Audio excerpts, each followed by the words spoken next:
Bonsoir et merci d'être avec nous pour ce flash d'information à la veille de la journée mondiale de la liberté de la presse. Coïncidant avec le 3 mai, une cérémonie a été organisée ce jeudi à Alger et présidée par Abdelmadjid Tebboune. Le président algérien était au Centre international des conférences Abdelatif Rahal en présence de hauts responsables de l'État, de membres du gouvernement, des responsables d'instances et d'institutions nationales ainsi que des directeurs d'établissements médiatiques publics et privés et de journalistes que le président algérien a tenu à féliciter, avec lesquels il a échangé avant d'en écouter les préoccupations.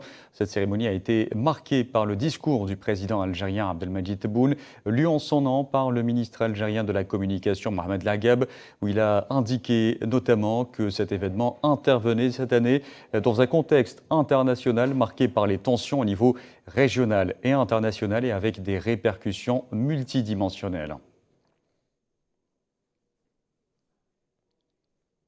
Dans l'actualité aussi, le ministre algérien des Affaires étrangères et de la communauté nationale à l'étranger, Ahmed Attaf, a pointé ce jeudi à Copenhague l'incapacité de la communauté internationale à mettre fin aux atrocités commises contre le peuple palestinien, soulignant que le monde avait cruellement besoin de voix de sagesse et d'engagement. Le chef de la diplomatie algérienne s'exprimait à l'occasion de la 21e session de la conférence ministérielle annuelle des pays africains et nordiques. Et dans leur agression contre la bande de Gaza, les forces de l'occupation sioniste ont commis de nouveaux massacres, faisant au moins 28 martyrs et plus de 50 blessés. Le nombre des victimes palestiniennes au 209e jour de ce génocide s'élève désormais à 34 596 martyrs et 77 816 blessés. Et le bilan des victimes palestiniennes s'alourdit à chaque instant, puisque ce jeudi, 6 Palestiniens sont tombés en martyrs dans un bombardement de l'occupant sioniste sur la ville d'Al Zahra, au nord du camp de Nusayrat, dans le centre de la bande de Gaza, tandis que les équipes de secours ont pu récupérer les corps de 3 martyrs suite à une série de missiles lancés par l'aviation sioniste sur la région nord-ouest du camp. Au sud, un autre Palestinien est tombé en martyr et d'autres ont été blessés lors d'un bombardement de l'entité sioniste au sud-est de la ville de Khan Younes.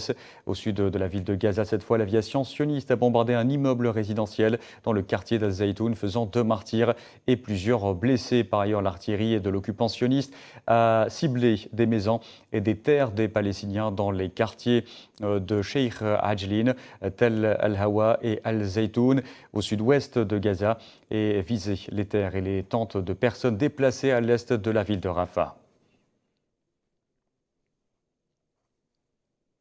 Et près de 7 mois de guerre génocidaire contre la bande de Gaza ont plongé 1,74 million de personnes dans la pauvreté. C'est ce qui représente un taux de plus de 58% de la population.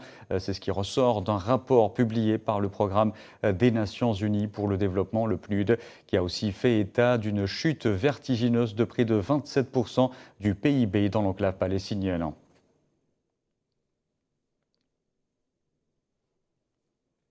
L'agression de l'entité sioniste à Gaza continue d'être dénoncée sous la répression dans les universités américaines. La police a démantelé ce jeudi Manu Militari, un campement érigé à l'université de Californie à Los Angeles par des étudiants, comme elle l'avait fait la veille sur plusieurs autres campus aux États-Unis où des centaines d'arrestations ont eu lieu. Et cette fois, direction la France, où plusieurs organisations humanitaires, dont Médecins du Monde et Amnesty International, ont déployé ce jeudi près de la Tour Eiffel à Paris une grande banderole réclamant un cessez-le-feu à Gaza et l'arrêt de livraison d'armes.